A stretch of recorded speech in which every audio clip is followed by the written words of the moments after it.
Get prepared for a major bank collapse. The intensifying American banking crisis threatens the stability of its economy and the world's. Where is it leading? Right now, the American banking system is on the brink of collapse, and it plays out to be the first level of the upcoming apocalyptic endgame.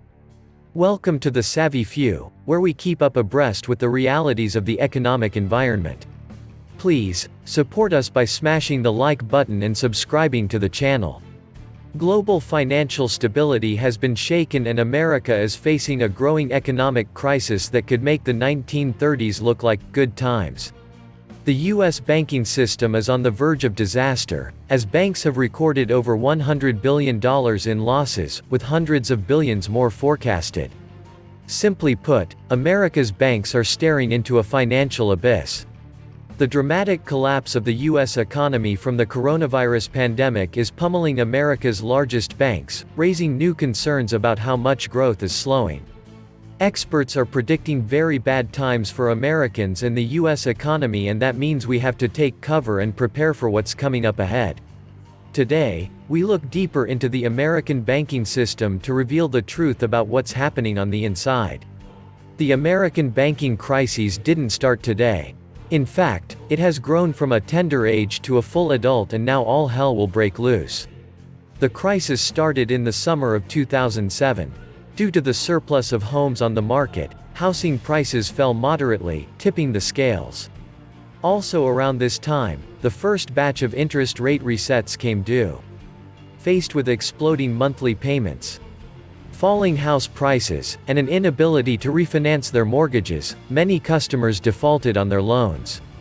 Lenders call it jingle mail, as so many homeowners are just turning in their keys. Confronted with higher monthly payments on mortgages that are greater than the value of their homes, homeowners were abandoning their mortgages. As the crisis intensifies, mortgage defaults are multiplying. And everyone is on the hook. As credit problems mount, banks have sharply reduced lending to each other and the public, fearful the loans will not be repaid. Shockwaves from the crisis are also being felt in other sectors of the economy, and so began the financial crises of 2008. The financial crisis of 2008 was about home mortgages.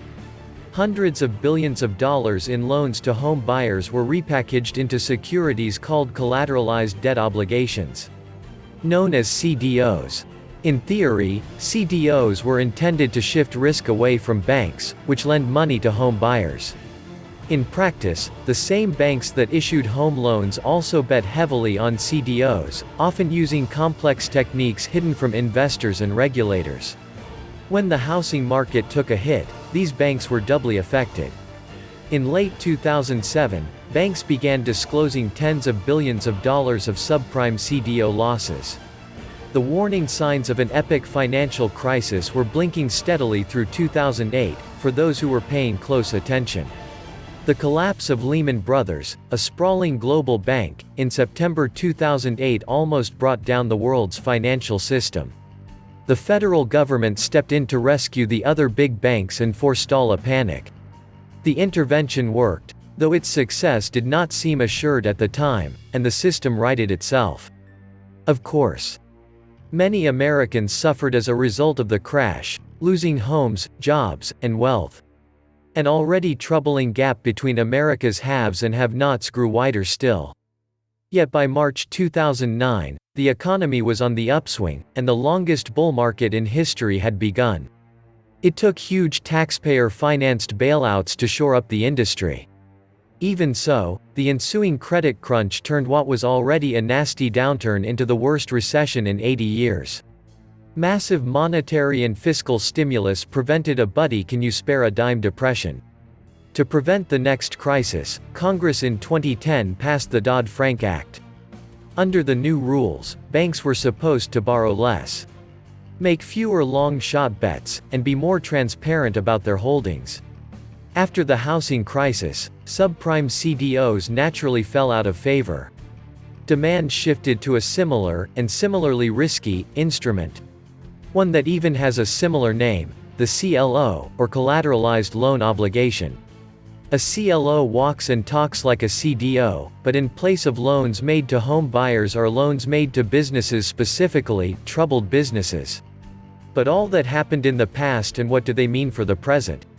Well, the events that led to the banking collapse in 2008 seem to be on repeat in present times. The COVID-19 crisis has brought the economy to a near halt and left millions of people out of work. For banks, it means little or no money to move around. The U.S. unemployment rate is at an all-time high while the gross domestic product, GDP, is on the decline.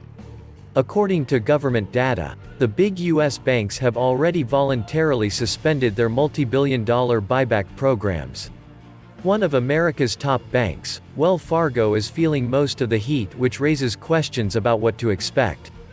The bank has already recorded a loss of $2.8 billion, which is the biggest loss it has ever recorded since it was founded. Things are not looking better for other large American banks, with J.P. Morgan Chase, the nation's biggest bank, being forced to set aside billions of dollars more to cover bad loans. This comes amid concerns about customers defaulting on loans due to the pandemic. This means more bad news for Americans who are just recovering from the effects of the lockdown, and even worse news for the American economy, which has already suffered from damaging disruptions due to the record unemployment and failing small businesses. To prevent a banking crisis, we need to call for more transparency in lending. We need to see when banks make fishy deals. Also, banks need to be able to make lending decisions themselves rather than handing it over to credit rating agencies. If the U.S. banking system collapses, it would create global panic. Demand for the dollar and U.S. treasuries would plummet. Interest rates would skyrocket. Investors would rush to other currencies, such as the yuan, euro, or even gold. It would create not just inflation, but hyperinflation, as the dollar lost value to other currencies. A financial crisis means you would likely lose access to credit. Banks would close. Demand would outstrip the supply of food, gas, and other necessities. It may even get to a level where utilities, then water and electricity, might no longer be available. What is your opinion about the future of banks in America? Stay savvy.